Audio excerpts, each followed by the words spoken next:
til mig. Hallo? Hej, Rosanne. Hvor er du henne? Jeg er i London, og nu skal du bare høre. Den årlige kongelige karakterbog er netop udkommet i form af alverdens skriverier side op og side ned om kongehusets indsats i 1989. Deres indsats bliver målt, vendt og drejet, og jeg kan afsløre, at Diane har igen scoret topkarakterer i royal særklasse. Det er ikke lykkedes mine kollegaer herovre at to dig up any dirt on Diane, som de siger. Derimod har de fået skoven under Fergie. Fergie har skrevet 2 børnebøger, og stik imod royal sædvane har hun stoppet royalty-pengene direkte ind i den kongelige inderlomme. Man havde jo ellers regnet med, at der var royalties nok i den familie. Nytårsaften, hvad skete der? Ja, vi blev jo inviteret til den aldrende bedstefar og rullestil, den 52-årige Billy Wyman.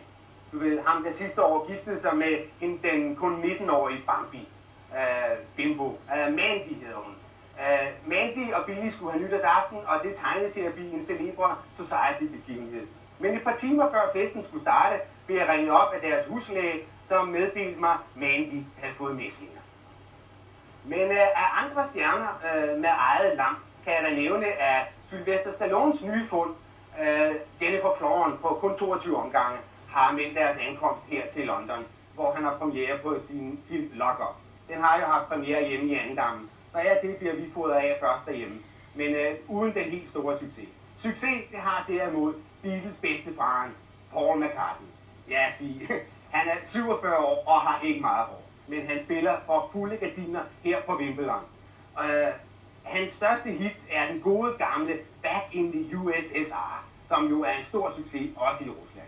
Og netop Østeuropas åbning er på alles læber. Det har den estimerede kondomfabrik Durex her i London måtte sande, da de 1. januar fik en fantastisk stående ordre på over 100 millioner kondomer til de mange villige russere, som står i kø for at prøve alt den nye åbenhed, både i øst og i vest.